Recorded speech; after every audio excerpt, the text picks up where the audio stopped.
Bonjour à tous. Avant d'attaquer la vidéo, je voulais préciser que la plupart de mes affirmations et la plupart des choses que j'ai dites ont été dites et sourcées dans ce livre, Tim Burton, l'itinéraire d'un enfant particulier, qui m'a énormément aidé pour mes recherches sur chacun des films. Bon, c'est pas parfait, hein, il met un peu trop en avant ce film qui n'est pas réalisé par Tim Burton, je le rappelle, mais en fait, c'est un film que je vous recommande si vous voulez en savoir plus sur la vie de Tim Burton.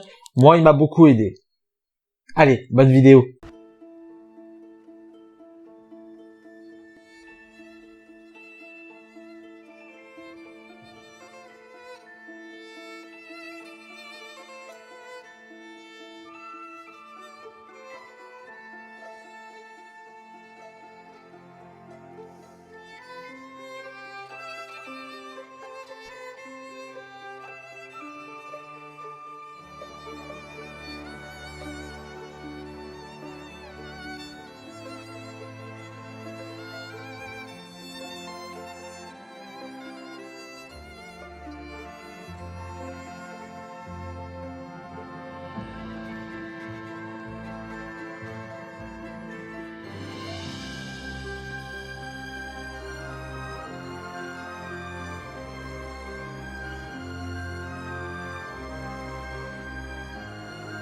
Bon, comme je vous l'ai dit, le tournage de Batman a été extrêmement éprouvant pour Tim Burton.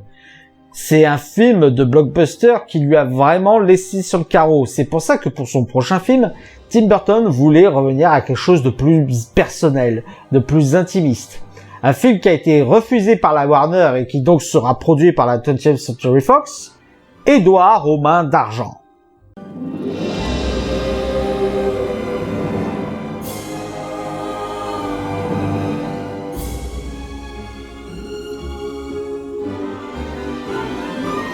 Édouard aux mains d'argent, c'est avant tout un dessin de Tim Burton durant son adolescence, le dessin d'un homme avec des ciseaux à la place des mains.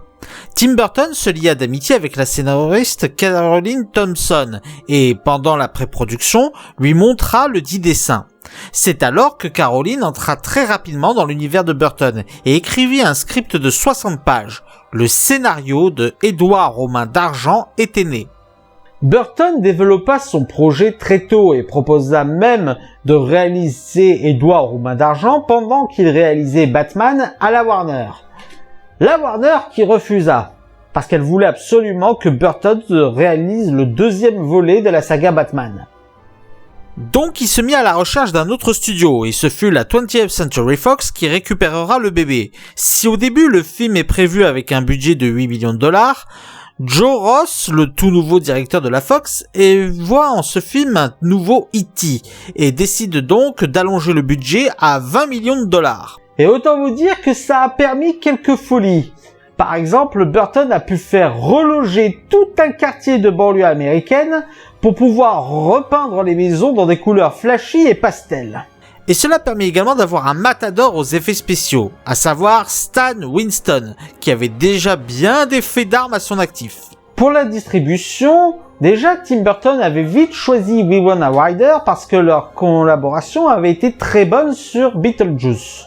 Et ça tombait bien parce qu'à l'époque, Winona Ryder était la petite amie d'un acteur qui deviendra très vite l'acteur fétiche de Tim Burton. Un acteur avec qui il a signé énormément de films et dont la première collaboration sera sur Édouard aux mains d'argent, Johnny Depp.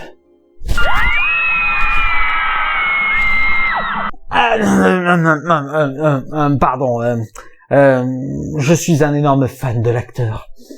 Johnny Depp, à l'époque, était surtout connu pour être une idole pour adolescentes, un beau gosse dans 21 Jump Street, image dont il voulait se débarrasser, ce qui en fut l'occasion rêvée pour ce film.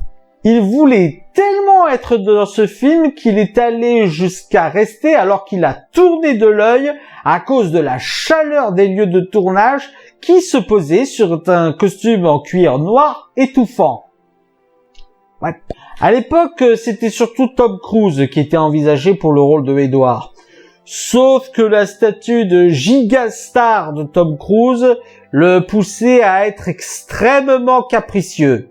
Et ça passait par le fait de modifier plein de trucs dans l'histoire, bref, comprenez que ça ne passait pas. Puis de toute façon, Burton préférait largement Johnny Depp. Mais si c'est le début d'une des plus belles collaborations acteurs-réalisateurs du cinéma, ce fut également et tristement la fin d'un autre acteur que symbolise ce film. Vincent Price. L'acteur qui a fait l'enfance de Tim Burton et qui joue ici le rôle du créateur d'Edward. Après ce film, ce fut son dernier rôle avant qu'il meure. Au moins il est parti en beauté. Et quand le film est sorti, autant vous dire que ça a été un énorme succès. Plus de 86 millions de dollars de recettes.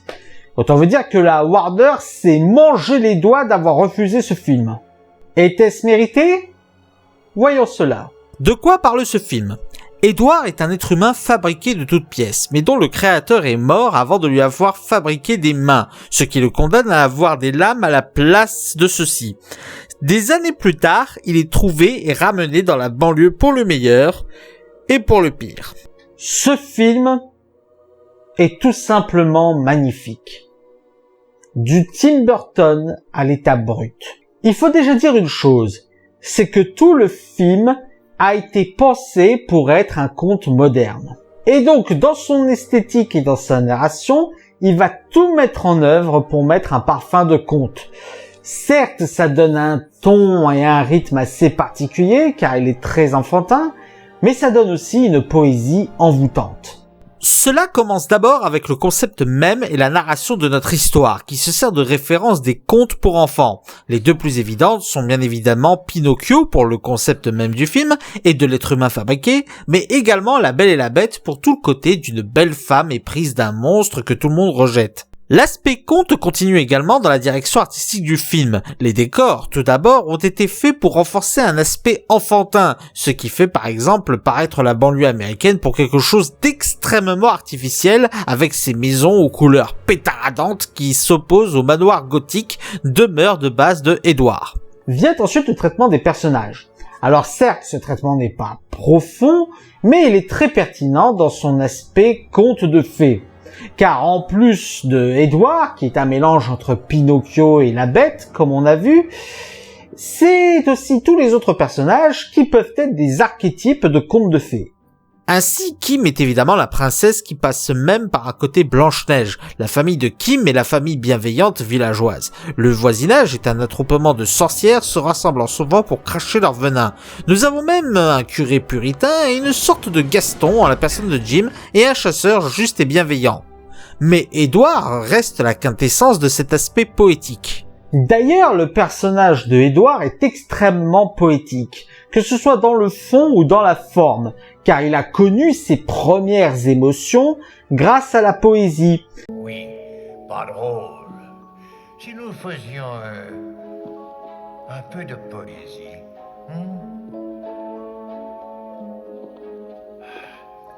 Il était une fois un vieil homme qui venait du Cap. Tous les jours, par tous les temps, il portait une cape. Des gens lui disaient parfois « Oh, t'es là, elle tombe en ruine ». Et lui répondait « Certes, elle est en ruine, mais c'est une si bonne cape, elle vient du Cap. » C'est ça, vas-y, souris, c'est drôle. C'est ça, c'est très bien. Et il a une innocence totale envers la société américaine pervertie, ce qui crée un décalage, et il ne s'exprime que par son art.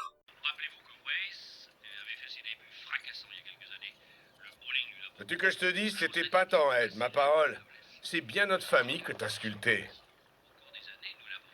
D'ailleurs, le choix de Johnny Depp était incontestablement bien meilleur que Tom Cruise, parce que Johnny Depp parvient remarquablement à ressortir toute l'innocence du personnage qui s'altère au fur et à mesure. Mais le point qui matérialise encore plus l'aspect conte, c'est la musique.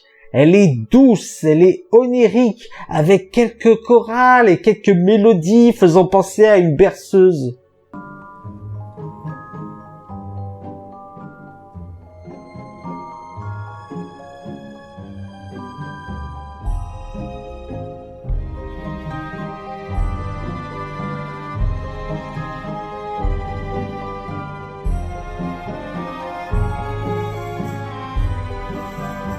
En plus d'avoir la mise en scène d'un conte, Édouard Robin d'Argent est un film dans lequel Tim Burton se lâche sur son ressenti et sur les messages qu'il veut faire passer. Comme on l'a vu plus tôt, Tim Burton s'est toujours senti en décalage avec le reste de la société américaine. Et les différents déboires qu'il a eus avec Disney et les pressions des producteurs de la Warner m'est avis qu'il avait envie d'exprimer beaucoup son ressenti sur ce décalage, mais en plus de cela, le traitement des productions et des sociétés américaines par rapport à l'art. Eh bien, Édouard Robin d'Argent est le film qui va explicitement parler de ces messages. Tout va se faire étape par étape. Tout d'abord, Edward est un marginal reclus, thématique typique des films de Burton qui va être exposé à la société américaine. Société qui lui vend d'abord du rêve et qui a l'air magnifique au premier regard. Très rapidement, cette société va se servir de lui pour faire de l'art. Au départ, fascinée par son travail, elle va en abuser et surabuser au point de lui faire des choses terribles. Et ce, jusqu'à ce qu'il commence à se défendre et à se rebeller, ce qui va faire que la société va le percevoir comme un monstre. Il est évident que Burton s'exprime à travers le personnage de Edward. Dans le film, Edward, c'est Tim Burton. Et donc, la banlieue américaine peut être vue comme Hollywood. Hollywood qui va exploiter l'artiste qui fait rêver jusqu'à ce qu'il n'apporte plus son aura et donc va finir par le jeter à la poubelle. C'est presque prophétique quand on voit le reste de sa carrière. D'ailleurs, il est amusant d'y voir là l'exploitation de la thématique de la découverte d'un monde inconnu. Car ce monde inconnu, ici, c'est la société américaine, qui est traitée comme un monde ayant ses propres codes de société que l'on explore du point de vue de Edward. Tous ces éléments font de ce film une franche réussite et un succès commercial qui fit mordre les doigts de la Warner. Warner qui décida de rappeler Tim Burton, toujours pour réaliser la suite de Batman, mais cette fois-ci en lui laissant une liberté artistique totale. Ce qui donnera Batman le défi.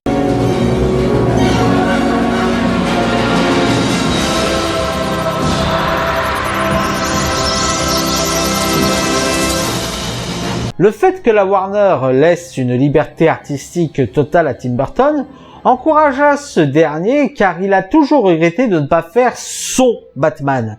Comme je vous l'ai dit, lors du premier, il a eu énormément de pression de la part de la Warner et il n'a pas pu faire tout ce qu'il voulait à cause des galères de tournage.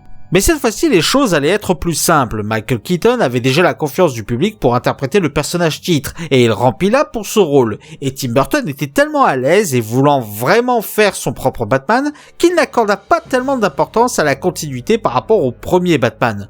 Par exemple, dans le premier Batman, nous avions le personnage de Harvey Dent, interprété par Billy Dee Williams. Et bien là, il n'apparaîtra pas, et nous aurons le personnage de Max Schreck, interprété par Christopher Walken, dont personne n'avait entendu parler dans le premier film. Mais c'est surtout deux nouveaux gros noms qu'il faudra introduire dans l'univers de Batman, à savoir Catwoman et le Pingouin. Pour le rôle du Pingouin, des noms furent proposés comme Bob Hoskins, Dustin Hoffman, Christopher Lloyd ou John Candy. Burton voulait plutôt Marlon Brando, mais ce fut finalement Danny DeVito qui a été retenu pour le rôle qu'il interprétera tellement à fond qu'il mangera réellement du poisson cru à la chaîne. Et ouais, quand même. Et d'ailleurs, en parlant de Pingouin, même si Burton voulait s'éloigner du Pingouin de Burgess Meredith qu'il avait incarné dans les années 60, il le rappela quand même pour incarner le père du Pingouin. Sauf que l'acteur refusera. Et du coup, le père du Pingouin sera incarné par Paul Rubens. Oui, Paul Rubens de Pee-wee Big Adventure. La boucle est bouclée, j'ai envie de dire. Le choix d'introduire le pingouin posera une contrainte sur le tournage, parce que si la moitié des pingouins que l'on voit dans le film sont des animatroniques, l'autre moitié se trouve être de véritables volatiles. Du coup, pour que les animaux puissent être à l'aise, le plateau de tournage devait être dans des températures extrêmement basses. Mais le personnage que voulait absolument intégrer Tim Burton dans son film, c'était Catwoman. Véritable symbole féministe, Catwoman fait partie de ces personnages extravagants et loufoques qui pouvaient apporter une symbolique intéressante autour de Batman. Par exemple, lors de la scène du bal masqué où ils sont seuls à ne pas avoir de masque car leur masque, c'est Bruce Wayne et Selina Kyle. Leur véritable personnalité, c'est Batman et Catwoman. Plusieurs actrices de tous horizons ont postulé pour ce rôle. Sigourney Weaver, Jennifer Jason Leigh et même Madonna ont passé le casting. Et il y en a une qui voulait être par-dessus tout le rôle, c'est Sean Young. Elle est quand même allée traquer Burton dans les studios de la Warner avec un costume de femme-chat. Ouais, elle devait avoir vraiment les boules de ne pas avoir endossé le rôle de Vicky Vale. Mais ce sera Annette Bening qui endossera le rôle jusqu'au dernier moment où elle apprendra qu'elle est enceinte. Décidément, cette saga n'a vraiment pas de bol avec ses personnages féminins, hein. Du coup, elle sera remplacée par Michelle Pfeiffer qui était prête à faire ce tournage gratuitement. Heureusement, c'est elle qui fut retenue parce que Burton avait adoré son interprétation. Enfin, heureusement pour nous, pas pour elle. Non, parce que de son côté, en plus de devoir s'entraîner au fouet, Michelle Pfeiffer a dû supporter le costume. Un costume ultra serré en caoutchouc qui l'empêchait de respirer et de bien entendre ses propres répliques. Et qui ne la protégea même pas du froid du plateau. Autant vous dire que le tournage a été une torture pour elle. Lors de sa sortie au cinéma, le film fut une première au niveau technologique, car ce sera le premier film à bénéficier de la technologie Dolby Digital. Et le film sera un succès critique et commercial, mais moins impactant que son grand frère, parce que beaucoup de critiques lui reprochent sa violence. Si bien que McDonald's, qui avait prévu un partenariat avec eux pour la gamme Happy Meal, se rétractera au dernier moment. Était-ce mérité ? Voyons cela. De quoi parle ce film ? Batman a fort à faire avec un criminel nommé le Pingouin qui attaque régulièrement la ville avec son gang. Mais ses ennuis ne s'arrêtent pas là avec l'arrivée d'une autre criminelle, Catwoman. Le moins que l'on puisse dire avec ce film, c'est qu'effectivement on ressent beaucoup plus la patte de Tim Burton. Cela se voit déjà au niveau visuel. Là où le premier était un mélange de steampunk et de gothique, ici les décors vont beaucoup plus pencher au côté gothique. Ce qui va donner à Gotham une certaine ambiance, une certaine atmosphère.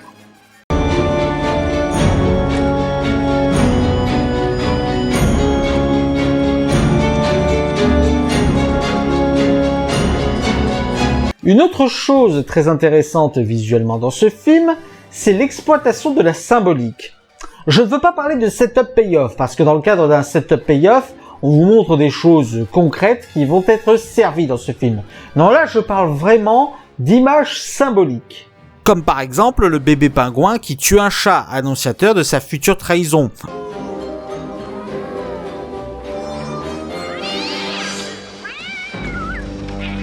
Ou les ombres projetées sur Selina qui forment le masque de Catwoman. Burton s'amuse à caser régulièrement des signes annonciateurs de la suite qui sont très intéressantes à revoir rétrospectivement parlant. Il y a également une modification dans le thème de Batman. On garde à peu près le même, mais on lui donne un aspect plus conte, plus sonirique. On le rend un peu plus aigu, un peu plus mélodique. Ce qui contribue à mettre de l'irréel dans le réel.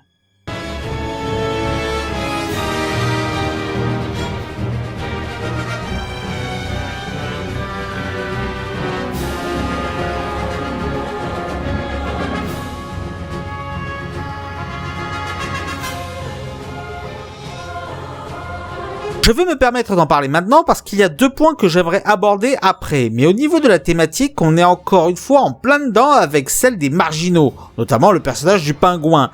Et il est intéressant de voir ici une métaphore de comment les puissants manipulent les marginaux pour arriver à leur fin. Car en effet, si c'est d'abord le pingouin qui tente de faire marcher Max Schreck dans son plan, Max Schreck le manipule très rapidement pour le faire aller en sa faveur et se servir du rejet que le pingouin a subi pour arriver à ses fins. Des riches qui manipulent des marginaux pour les faire haïr la société, ce qui leur permettra d'arriver à leur fin derrière.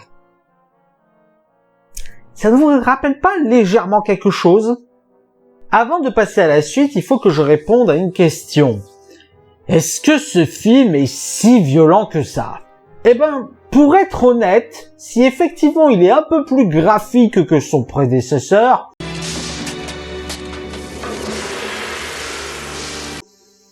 dire qu'il est violent, c'est un peu exagéré. Je veux dire, pour l'époque, on a vu bien pire. Par contre, une chose à dire, c'est que ce film est mais alors très sexuel. Ça parle beaucoup de cul dans ce film et ça enchaîne allusion sur allusion. Juste le petit minou que j'avais envie de voir. Il fait frisquer ici. Je vais te réchauffer. Mais malgré tout, je trouve ce film beaucoup moins bien maîtrisé que le premier.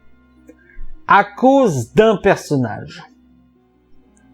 Oswald Cobblepot. Je trouve que c'est beaucoup plus un boulet dans ce film qu'autre chose. C'est dommage parce que visuellement parlant, le personnage en lui-même amène beaucoup d'une esthétique gothique intéressante. Sauf que malheureusement, il y a le reste. Déjà, je ne supporte pas le design de son gang. Sérieusement, le cirque, vous pouviez pas trouver quelque chose de plus original ? Ensuite, le personnage en lui-même apporte de la lourdeur dans le message féministe du film. Vous êtes si bon chic, bon genre que pour la jeunesse, vous êtes un rêve. Et toi, t'es si beau cul, belle gueule, que pour un gentleman, tu es un rêve. Parce que l'introduction du personnage de Catwoman, c'était pas suffisant, hein. Fallait faire du pingouin un gros boss. Et l'histoire et l'attitude du personnage en général se marient mal avec le ton sérieux et violent du film. Je veux dire, d'un côté, on a des passages violents et tragiques,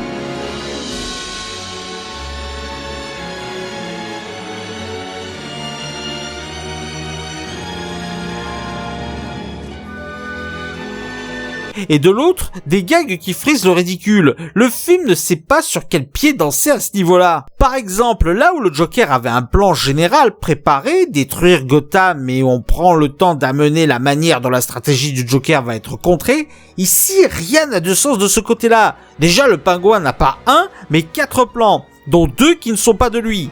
Devenir maire, salir la réputation de Batman, enlever les enfants des riches et détruire Gotham avec des missiles accrochés à des pingouins. Oui, je sais, oui. Quand je vous disais que les tons se mélangeaient mal. Et bah les 4 plans se résolvent à la va-vite. Un petit enregistrement vite fait pour détruire 2 de ces plans, un piratage on ne sait comment des fusées du pingouin, et un cassage de bouche en hors-champ des spires qui kidnappent les enfants. Ce personnage patauge tellement, ça se voit que Tim Burton voulait pas en faire un bon traitement. Surtout quand on compare l'excellent traitement qu'il a fait avec Selina Kyle. Outre la portée féministe du personnage, qui est le message le moins intéressant car parasité par... Oswald Cobblepot, pour combler le vide. C'est à elle que j'aimerais combler le vide. Voilà. Ce qui apporte énormément, c'est sa dualité avec Batman. Tantôt ennemi, tantôt amant sans le savoir, tantôt amant en connaissance des causes, les deux personnages évoluent par cette relation où ils ont tous les deux l'impression qu'enfin, ils trouvent quelqu'un qui leur ressemble. Là où la folie du Joker et la folie de Batman entraient en opposition, la folie de Batman et la folie de Catwoman entrent en symbiose. Tous les deux portent des masques de gens normaux de la vie de tous les jours. Tous les deux cachent une forme de folie, ils cachent une forme de crainte. Ça peut être mortel de manger du gui. Mais un baiser, ça peut être mortel aussi si on y met son cœur. Oh, un baiser sous le gui. Vous savez, ça peut être mortel de manger du gui. Un baiser aussi, ça peut être mortel. Si on y met son cœur. Et ça rend la relation encore plus intéressante, encore plus belle. Et la séparation des deux personnages vient tout simplement de la manière de gérer cette part d'ombre en eux. Là où Selina sombre dedans, Bruce la maîtrise. Et c'est là la seule différence qui change tout. Dommage qu'il y ait ce putain de pingouin qui gâche tout le film. Enfin bon, ce n'est pas une daube, hein. C'est un film très bien, mais c'était clairement pas un des meilleurs de Burton. Contrairement à son prochain film, L'étrange Noël de... Ah, attendez, je vais voir ce qui se passe. C'est quoi ce bordel ?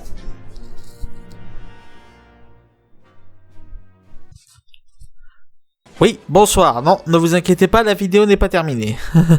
Non, voilà, en fait, je vous explique. À la base, lors de ce passage, je voulais faire un caméo avec Axel Cartoon à la cave, dans lequel on aurait fait une parodie de la chanson de Oogie Boogie de L'étrange Noël de Monsieur Jack. Le but de cette parodie était d'expliquer en quoi il ne fallait pas parler de l'étrange Noël de Monsieur Jack dans une rétrospective sur Tim Burton. Parce que, comme il faut le rappeler, ce n'est pas Tim Burton qui a réalisé l'étrange Noël de Monsieur Jack, c'est Henry Selick qui a adapté le film d'une histoire de Tim Burton. Donc non, Tim Burton ne devait pas être cité. Et en fait, le sketch, c'était que justement, Axel expliquait les raisons pour lesquelles on ne devait pas parler de l'étrange Noël de Monsieur Jack en interprétant une parodie des paroles de Oogie Boogie. À la base, je lui avais proposé, on était super chaud pour le faire, mais ça n'a pas pu se faire. Alors, je tiens à le préciser, c'était pas du tout la faute de Axel. Axel s'est mis en 4 pour qu'on le fasse. Il a proposé des idées, il a été hyper participatif, hyper à fond pour que ça puisse se faire. Mais en termes d'organisation, en termes d'emploi du temps, en termes de problèmes géographiques, ça commençait vraiment à être trop lourd à gérer pour moi, et faut dire ce qui est, je ne me suis absolument pas bien organisé de ce côté-là. Donc voilà, mais malgré tout, étant donné que Axel a quand même pris du temps pour qu'on fasse ça à deux, et que ça m'a fait vraiment chier d'annuler à cause du temps que lui-même avait pris pour m'aider. Donc voilà, je voulais quand même vous parler pour vous faire un peu de pub pour sa chaîne YouTube à lui. Alors je vous conseille d'aller voir, donc c'est la chaîne YouTube, c'est Axel Cartoon à la cave. C'est une chaîne YouTube qui parle d'animation. Je sais qu'actuellement il travaille sur un gros projet de fiction, et je vous avoue que moi personnellement il me met la hype avec les screens qu'il partage. Mais je vous conseille vraiment de suivre sa chaîne, c'est vraiment de l'excellent travail. Et je pense que les prochaines vidéos qu'il fera seront tout aussi excellentes. Voilà, bon bah on va reprendre la rétrospective. Désolé pour cette interruption. Gros bisous à tous et bonne vidéo.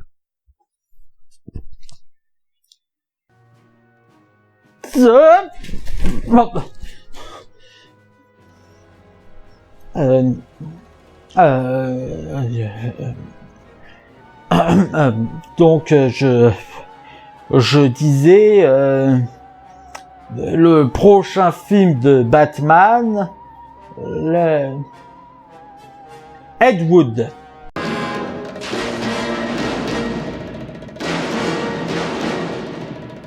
Mais avant de commencer, qui est Ed Wood? Edward Davis Wood Jr., dit Ed Wood, est un réalisateur qui a surtout exercé dans les années 50, et pas n'importe quel réalisateur, car il est considéré comme le pire réalisateur de tous les temps, avec des films qui sont tellement mauvais qu'ils en sont devenus cultissimes, comme Glen or Glenda, La fiancée du monstre, et son film le plus célèbre, Plan 9 from Outer Space. On peut dire qu'il est le réalisateur de nanar le plus célèbre au monde. Et j'ai bien dit de nanar, parce que ces films sont tellement mauvais qu'ils deviennent plaisants à regarder. Le mec était vraiment passionné par ses projets. Il était persuadé d'être le prochain Orson Welles. Il était persuadé de réaliser le prochain Citizen Kane. Rien que ça. On sent vraiment le côté personnel que mettait Ed Wood dans ses films. Par exemple, Glen or Glenda était quasiment autobiographique car il traite du travestissement, Ed Wood étant lui-même un travesti. Ou le fait qu'il embauchait des acteurs qu'il admirait comme Bela Lugosi, un des premiers interprètes de Dracula. Passer de Dracula à Ed Wood. Nom de Dieu. Ou sa femme, Dolores Fuller, qui apparaissait très régulièrement dans ses films. Il est évident qu'Ed Wood avait un amour sincère pour le cinéma, mais n'avait pas le talent pour être réalisateur. Et c'est d'ailleurs à cause de ça que la fin de sa vie sera bien plus sombre. Forcé de jouer et de tourner dans des films pornographiques gays, il mourra à 54 ans à cause de son alcoolisme. Toutefois, ces films et son nom connaîtront une certaine postérité, car en effet, ces films sont très souvent cités dans des œuvres de pop culture pour lui rendre hommage. Et le plus bel hommage que l'on retrouve actuellement, c'est le film de Burton. Ed Wood est une idée à la base de Scott Alexander et Larry Karaszewski, qui écriront un scénario sur Ed Wood en s'inspirant notamment du livre de Rodolphe Gray, Nightmare of Ecstasy. Une biographie très complète sur Ed Wood. À la base, ils avaient proposé le projet à Michael Lehmann avec Burton et Denise Dinovi, productrice qui avait déjà travaillé plusieurs fois avec Burton. Sauf que Lehmann se fit contacter pour réaliser le film Airheads et Burton, à la base, devait réaliser un film nommé Mary Riley, commandé par la Columbia. Mais il abandonna le projet à cause de différends avec cette dernière qui voulait Julia Roberts dans le rôle titre et accélérer le projet. Burton était très intéressé par le projet Ed Wood, déjà parce qu'il s'était fortement identifié au réalisateur, mais en plus de cela parce qu'il avait grandi avec Plan 9 from Outer Space. Et aussi parce que la relation entre Ed Wood et Bela Lugosi, cette relation fan-acteur qui s'est changée en relation complice, lui a fait beaucoup penser à sa relation avec Vincent Price. Il s'attela donc à la réalisation et voulut tourner son film en noir et blanc pour rendre un côté hommage aux années 50. Ce qui ne fut pas du tout du goût de la Columbia, qui décida de se retirer du financement du film et d'abandonner le navire. Autre particularité, c'est qu'il a fait ce film sans storyboard. Il a fait en fait ce film avec le strict minimum d'éléments sur le plateau pour se rapprocher le plus possible d'une réalisation à la Ed Wood. Finalement, ça sera Disney qui, via sa société Touchstone Pictures, qui viendra produire le film pour 18 millions de dollars. En effet, le film L'étrange Noël de Monsieur Jack ayant eu du succès, Disney voulut faire des petits appels du pied pour inciter Burton à bosser pour eux. Par ailleurs, le film Ed Wood sera une première dans la filmographie de Tim Burton, car ce ne sera pas Danny Elfman qui fera la musique de ce film, parce qu'il travaillait sur L'étrange Noël de Monsieur Jack, et qu'il y avait pas mal de tensions entre lui et Burton à l'époque. Ce sera Howard Shore qui s'attellera à la musique de Ed Wood. En ce qui concerne la distribution, très rapidement, Burton se tourna vers Johnny Depp pour incarner le rôle titre. Dans le rôle de Bela Lugosi, ce fut à Martin Landau que fut confiée la charge de l'interprétation. On y retrouvera également Lisa Marie dans le rôle de Vampira, avec qui Burton s'était mis en couple à l'époque, ainsi que Patricia Arquette pour Cathy O'Hara, Sarah Jessica Parker pour Dolores Fuller, Bill Murray pour Bunny Breckinridge et Jeffrey Jones pour Chris Well. Et qui dit hommage dit forcément caméo. Ici, nous en avons notamment deux, à savoir Conrad Brooks, un acteur récurrent des films de Ed Wood, et Gregory Walcott, l'un des acteurs principaux de Plan 9 from Outer Space. Lugosi a l'air extrêmement âgé. Et quel rôle joue Vampira? Vampira? Pourquoi ça? Elle est là, me semble-t-il. Et je me permets un petit dernier, parce que mon côté catcheur l'exige. Pour incarner l'ancien catcheur Thor Johnson, il fut sélectionné un autre ancien catcheur à l'époque, George the Animal Steele. Et le moins que l'on puisse dire, c'est que tout le casting a été extrêmement impliqué dans le tournage. Ainsi, Johnny Depp, en plus de Ed Wood, s'inspirera de jeux de Andy Hardy, Ronald Reagan et même Orson Welles pour peaufiner son rôle. Martin Landau visionnera pas moins de 35 films avec Bela Lugosi afin de reprendre ses mimiques et ses tics. Patricia Arquette rencontrera la véritable Cathy O'Hara et Bill Murray se fera épiler le torse pour se rapprocher du personnage de Bunny, alors qu'à aucun moment son torse n'est découvert. Malheureusement, ce film aura une distribution totalement déplorable. Ce qui fait que sur les 18 millions de budget qu'il a eu, il ne fera que 5 millions de recettes, ce qui fera son plus gros four encore aujourd'hui. Mais ce n'est pas les recettes qui montrent qu'un film est qualitatif. Les retours critiques sur Ed Wood sont très bonnes et le film aura même 2 Oscars, un pour les meilleurs maquillages et un pour le meilleur acteur dans un second rôle. Était-ce mérité? Voyons cela. De quoi parle ce film? Ed Wood est un jeune réalisateur, passionné mais manquant cruellement de talent. Nous allons suivre la réalisation de 3 de ses films, Glenn ou Glenda, La fiancée du monstre et Plan 9 from Outer Space. Une chose à dire concernant ce film, c'est que bien que beaucoup d'anecdotes racontées dedans soient réelles, comme le fait que Bela Lugosi devait agiter les tentacules de la pieuvre pour La fiancée du monstre,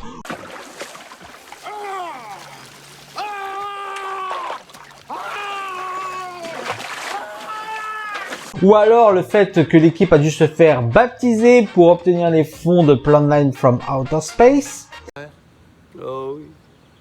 Au nom du Père, du Fils et du Saint-Esprit. Le fait que beaucoup de dialogues et d'interactions entre les personnages aient été documentés et sourcés, on ne peut pas dire que ce film soit vraiment biographique. Je dis ça parce que le film malgré tout prend pas mal de liberté avec la vie de Ed Wood, comme la première de Planet from Outer Space qui est présentée comme un succès phénoménal. Ça s'est pas du tout passé comme ça, hein. Ou comme la rencontre avec Orson Welles. Ed Wood et Orson Welles ne se sont jamais rencontrés et n'ont jamais interagi ensemble. Et je vous avoue que je suis un peu dubitatif sur ce choix. Je veux dire, quand tu te prétends être un film biographique, tu te dois quand même un minimum de sérieux, surtout sur des sujets traçant du fait réel. Mais de l'autre côté, ce n'est pas quelque chose fait dans un cadre bête et méchant. Ça sert un propos artistique. Un propos artistique qui, même si je n'en suis pas fan, est excellemment traité. La glorification de Ed Wood.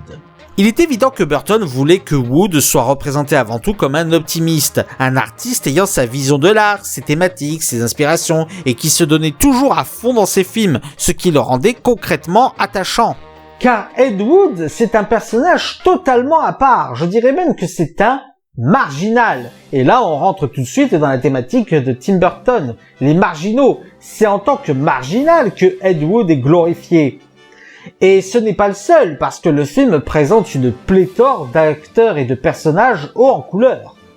Bunny le trans, Bela Lugosi la célébrité déchue, Chris Swell le magicien, Thor Johnson, Vampira, tous les personnages de ce film sont des marginaux à leur manière, et le film va les mettre en avant sans renier ce qui les a fait déchoir et tomber dans les films de Wood. Car oui, le film reste honnête sur ce qu'était Ed Wood. Un très mauvais réalisateur qui a fait plusieurs erreurs de débutant, comme ne pas faire plusieurs prises d'une même scène. Elle est bonne, la suivante. Vous voulez pas une autre prise par sécurité? Pourquoi par sécurité, puisqu'elle est parfaite? Venez. Ou encore ne pas faire gaffe à des éléments du décor, au faux raccord, ses choix artistiques douteux, bref, tout ce que l'on sait de la carrière de Ed Wood. Le public ne remarquera rien. Filmer, c'est ne pas s'attacher aux détails, c'est la vision d'ensemble qui compte. D'ailleurs, c'est là où le film est également pertinent et intelligent, car non content de nous présenter ses personnages, il va également nous parler de cinéma. D'abord, le film est un véritable pastiche du système hollywoodien, ce qui va surtout passer par les producteurs qui sont tous présentés comme des sales types. Entre celui qui veut faire des films pas chers et débiles, celui qui veut imposer des décisions stupides, et celui qui veut quasiment tout contrôler, autant vous dire que les studios en prennent plein la tronche.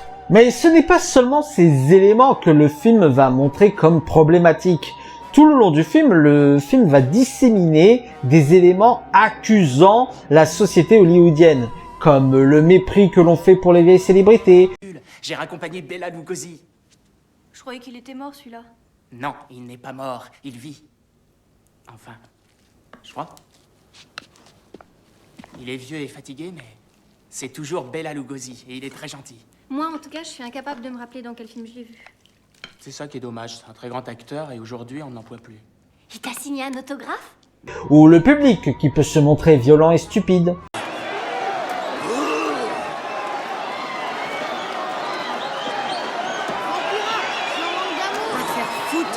Mais dans Ed Wood, le film ne se contente pas d'être un pastiche de l'industrie hollywoodienne. Il est également une déclaration d'amour du cinéma bis, du cinéma pas cher et loufoque. C'est un véritable nouveau monde dans lequel il nous entraîne, aussi bien dans l'intradiégèse que dans l'extradiégèse. Dans l'intradiégèse, c'est plutôt simple. En plus de nous montrer des anecdotes de tournage sur les films de Ed Wood, ou encore les moqueries de la société américaine, le film nous emmène directement dans les coulisses de réalisation de ce genre de film, avec les maquettes, les marionnettes, les décors ou la direction d'acteurs. On a même une scène qui nous montre explicitement le principe même du nanar, un film tellement mauvais qu'il en devient drôle. Mais uniquement quand il estime qu'il peut vraiment passer pour une femme. Oh non! Le maquillage, les vêtements, les formes féminines. La plupart des travestis ne souhaitent pas changer. C'est drôle, non? Il a des mots. Dans l'extradiégèse, tout passe par la mise en scène du film, qui va utiliser beaucoup d'aspects et d'astuces visuelles qui font vieillot ou qui font cinéma bis, Ne serait-ce que par exemple le fait de tourner en noir et blanc, ce qui accentue le côté vieux du film. Mais également par des effets de montage et d'incrustation qui font volontairement faucher. On sent par ce montage et ce traitement tout l'amour de Burton pour le cinéma de genre, le cinéma bis, le cinéma de série B et Z. C'est limite si on a l'impression que c'est là-dedans que se trouve le véritable art, ou du moins le véritable esprit artistique. Et en ressentant cette inspiration, on comprend pourquoi Burton se sentait si proche de Wood. Parce que lui aussi, il avait ses acteurs fétiches, lui aussi, il embauchait souvent sa femme, comme on verra plus tard, et lui aussi avait un modèle datant du vieux cinéma. Bela Lugosi pour Ed Wood, Vincent Price pour Burton. C'est même l'une des histoires centrales du film, cette relation nouée de respect et d'amitié, sachant qu'en plus Vincent Price était décédé récemment. On sent que cette perte a marqué Burton au point de creuser dans la mise en scène de la retranscription de ce qu'était Lugosi pour Wood, la vision d'un fan pour un artiste. Cela passe par le déni du fan sur les problèmes de l'artiste, la vision mystique qu'il peut avoir à la découverte de son côté humain, car l'artiste s'est ouvert de plus en plus à lui, ce qui rend leur relation d'autant plus attachante. Le tout campé par des acteurs excellents, à commencer par Johnny Depp, qui arrive à nous interpréter l'optimisme et la fascination de Ed Wood, la passion qu'il a pour l'art cinématographique et sa manière de réagir aux imprévus.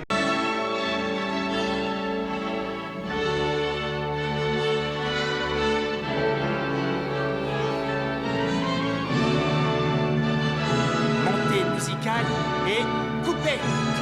C'est dans la boîte. Si je devais résumer ce qu'est Ed Wood, je dirais que Ed Wood, c'est avant tout un film de personnage. Un excellent film de personnage. Parce que comme Ed Wood, Burton n'a pas travaillé avec de script director. Comme Ed Wood, il a beaucoup composé avec ses acteurs. Le talent en plus, bien évidemment. Et c'est peut-être pour ça que, visuellement, le film ne laisse pas beaucoup entrevoir de carnaval gothique, même si quelques visuels ont échappé de Tim Burton.